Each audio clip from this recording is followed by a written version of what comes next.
চলো। Hello' everybody, আপোনালোক সকলোকে মোৰ ব্লগত স্বাগতম জনাইছোঁ। আজি মহাসপ্তমী আৰু দুৰ্গা পূজা। আজিৰ ব্লগটোত মই আপোনালোকক লৈ গৈ আছোঁ মোৰ ছ'চাইটিত। ইয়াত বিশেষ কথা হৈছে যিকোনো জাতি ধৰ্ম বৰ্ণ নিৰ্বিশেষে ইয়াৰ মানুহবিলাকে সকলো উৎসৱ ইমান ধুনীয়াকৈ উদযাপন কৰে। বলক আমি চাওঁ।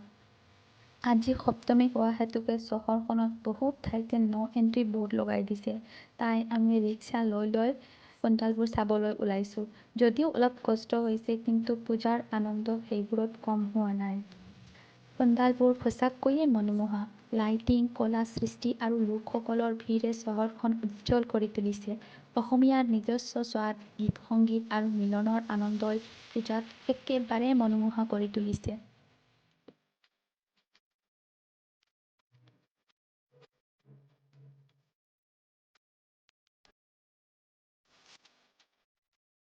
কিন্তু এবাৰ পূজাত সকলোতকৈ গভীৰ অনুভৱ হৈছে আমাৰ জুবিন দা নোহোৱাত। প্ৰায় সকলো পণ্ডালতে তেওঁক লৈ বিশেষ শ্ৰদ্ধাঞ্জলি দিয়া হৈছে। ক'ৰবাত তেওঁৰ গীত বাজি আছে, ক'ৰবাত ছবি সজোৱা হৈছে। ইয়াৰে প্ৰমাণ জুবিন দা আমাৰ হৃদয়ত সদায় জীয়াই থাকিব। লোকসকলে নিজ নিজ ৰূপে শ্ৰদ্ধা জনাইছে। কেতিয়াবা 1 মিনিট মৌনতা পালন কৰি, কেতিয়াবা সাংস্কৃতিক অনুষ্ঠানত তেওঁৰ গীতৰে অনুষ্ঠান আৰম্ভ কৰি। এনে দৃশ্য সঁচাকৈয়ে অনুভৱজনক।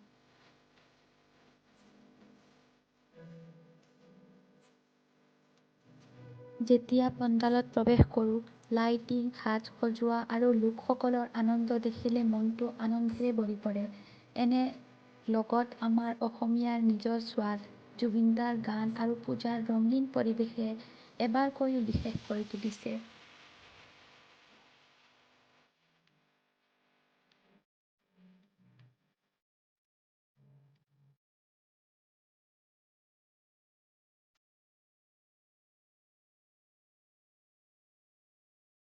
এইদৰে এইবাৰৰ পূজা আমাৰ সকলোৰে বাবে আনন্দৰ লগে লগে স্মৃতিৰো উৎসৱ। জুবিন দা নহ'লেও তেওঁ আমাৰ সংগীত, সংস্কৃতি আৰু হৃদয়ত চিৰজীৱী। বন্ধুসকল, আপোনালোকৰ পূজা কেনেকুৱা পাৰ হৈ আছে কমেণ্টত জনাব।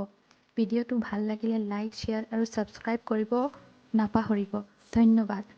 শুভ পূজা, শুভ মহাসপ্তমী।